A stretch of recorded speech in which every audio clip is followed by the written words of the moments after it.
So anyway, just, and I think I told you, a while ago we had a guy that I went to school with. We were friends, and he considered himself agnostic, and so he had questions about the Christian faith, just things like, well, if a Christian isn't supposed to murder and they're in the military and something happens, like, are they supposed to shoot the person or not? Mm-hmm. So he had questions like that, and so I don't know, like, where you're at right now with your, I hate saying the word spirituality. Like, right. That's the most common word. But if you just want to share a little bit about yourself, and I would love to get, one thing I want to know is, what can we as the community of Christians do better for those who are not churched people? Because I think there's a lot of, like, garbage attitudes and bad characteristics amongst common everyday Christians. Sure. I hate generalizing, but I witness it myself on, like, a typical Sunday at a typical church. Right. But just kind of introduce yourself a little bit and kind of where you came from and where you're at now. Sure. My first introductions to God were before I had memories. I was baptized as basically an infant, and multiple times over by different grandparents and aunts and whatnot. I think I've been baptized like 5 times. It was crazy. And around like 6th grade, I just kind of came to the conclusion that I was like, this is not for me. I just knew it wasn't. And I didn't realize that I really shouldn't have told people that, because I remember somebody in 6th grade asking me about it when I was talking to my other friends, and I came back to school and she was like, my parents said I shouldn't talk to you. And I was like, oh, that's weird. Like, I'm not persecuted for anything in any way. There's no, eyeballing me for any particular trait, and to have that happen, it was like, okay, that's interesting. So I, just kind of had a bad impression and spent a lot of my adolescence, late teens, just angry about it. And if there's anything I dislike, it's a young, new atheist that just has nothing but arrogance to offer any conversation. So I wouldn't have liked myself at that point. I know I was unpleasant. And I know that's one of the reasons I don't like Hobson, because he just strikes me as a newly made atheist who's so confident and arrogant about what they think that I can just see it's just surface level thinking. Gotcha. So that's pretty much the whole backstory of spirituality and the adherence to what I thought was reason at the time. So did you grow up in, like, going to church? Oh yeah. When did you stop going to church? Oh, I wasn't allowed to stop going to church. Okay. Yeah, that wasn't an option until maybe 14.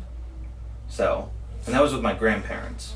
Like, there was just no way around that. And part of the time at home with my mom and stepdad. So, not going to church for a very, very long time wasn't an option. Right. So, which a lot of people see church as a great community thing, but a lot of kids get really bored. Right. If it's not engaging. And I went to an old people church until we started going to Whitley Church, or the Bridge. Right. So that was, it didn't really change things up that much for me, because I had kind of made up my mind. I just knew I had to get up for the early service at like 6:30, and I wasn't too happy about it. So I'm still not too happy about that. Yeah. So when was the trend, like, when you transitioned out of church or whatever, and you were the newly angry atheist? Like, where would you say the next turning point would be for you?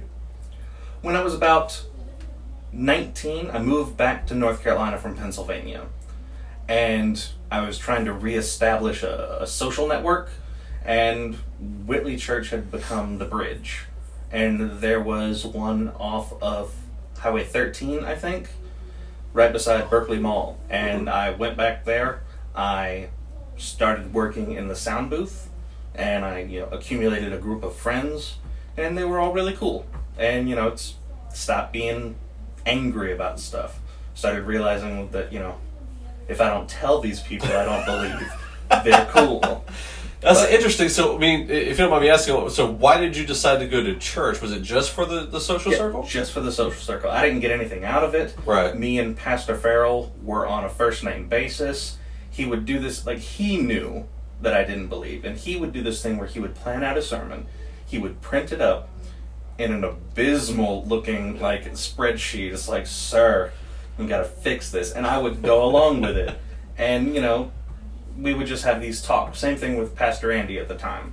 Right. So I would have these, like, intellectual squabbles with them, and then I would have my friends, and they just happened to not know that I didn't believe, and I didn't bring it up, and they didn't ask, and I never prayed at meals. You know, I just sat there. Everybody else closed their eyes, and we would go out to eat, and it was weird. It was weird to be out to eat at the table praying, and I'm just sitting there, right.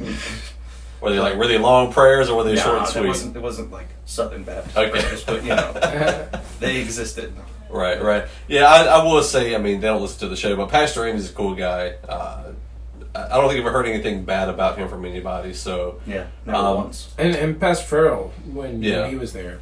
Yeah, and I mean, I would say that, but I just didn't know him on any type of level. I only went like twice and heard him preach, but he seemed like a very likable guy. Yeah. And so... I think I've mentioned on the show one time that he actually helped me bail me out of an issue. We had a touring group. It was a collection of artists, so whether it was hip-hop, thrash metal, praise and worship, whatever, and they were supposed to actually play at our church, and my deacon board got their panties in a bunch and totally nixed the whole thing at the last second. And, deacon boards. And had to find, also had to find them a place to stay. And Pastor Farrell was like, dude, yeah, we got you, come on over. Gave him a place to stay, fed him. That doesn't surprise me at all. Yeah, he was a super classy guy. So that's exactly the kind of guy he was. Yeah. Awesome. So you know, from 19 at that point, you're in church. Was there any type of big transition, or?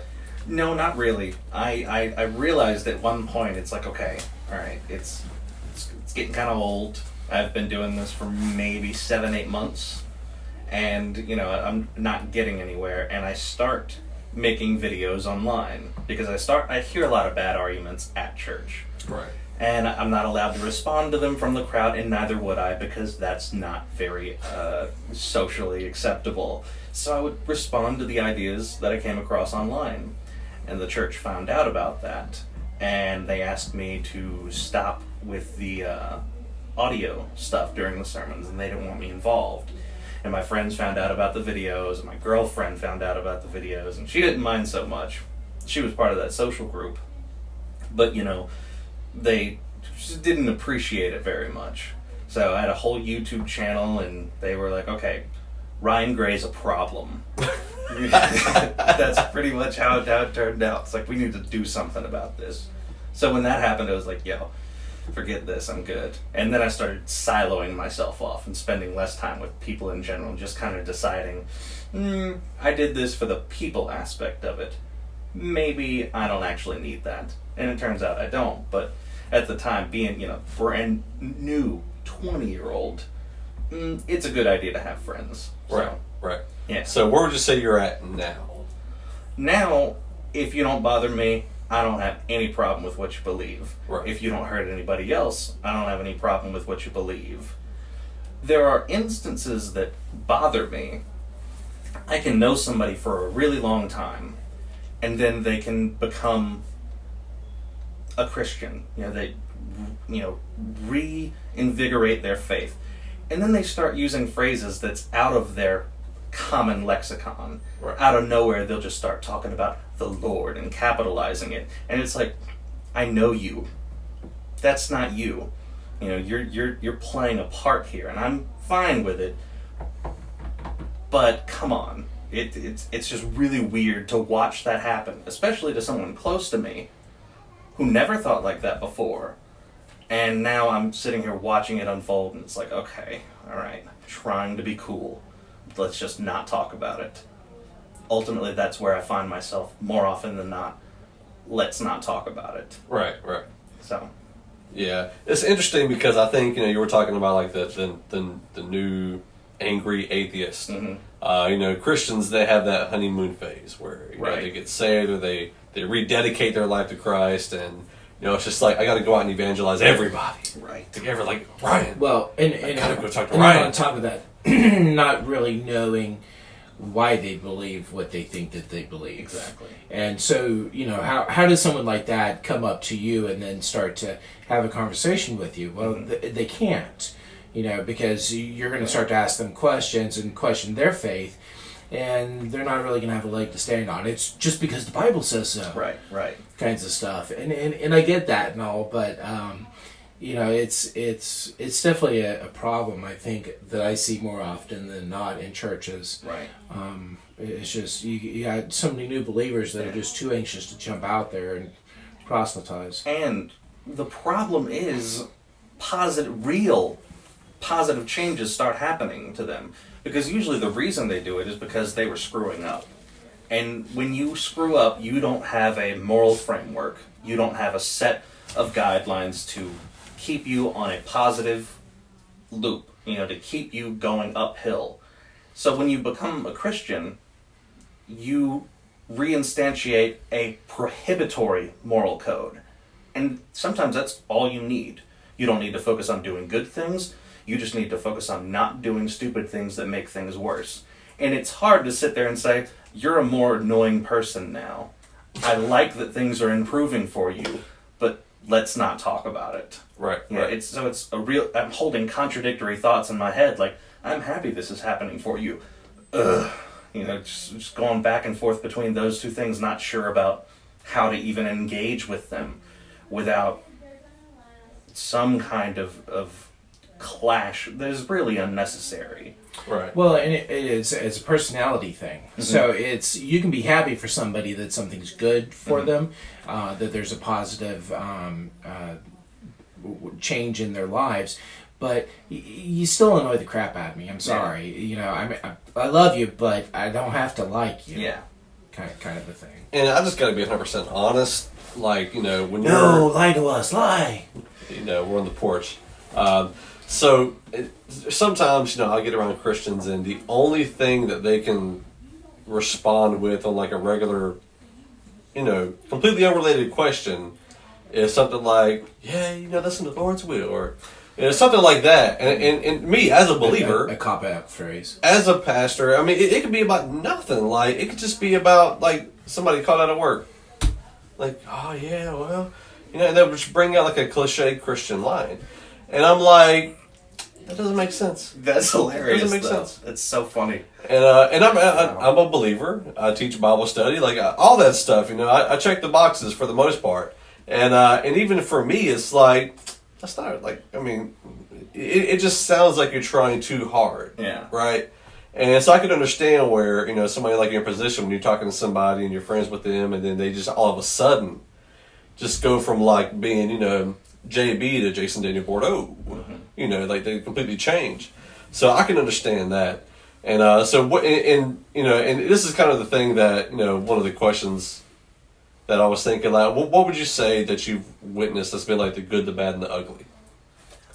The good is that people are using ancient stories in a way that I can appreciate. Like, there's a reason that, Christianity is what it is in terms of popularity, in terms of, like, everywhere in the world, it is present. And there are stories borrowed from other things in it. There are stories that have borrowed from it. The Quran, for example. I mean, everything is kind of intertwined with these ancient stories. And the important thing is that the ancient stories stay in rotation, because they're a cornerstone for why the individual is paramount. They're a cornerstone for why having an ultimate good is better than deciding things are meaningless. It's paramount in keeping nihilism away, keeping hope alive, and making sure the kind of things you have faith in are things that not only are they evident that they'll be around, but you can recognize something, even though it's clearly evident to happen, you still have faith in it.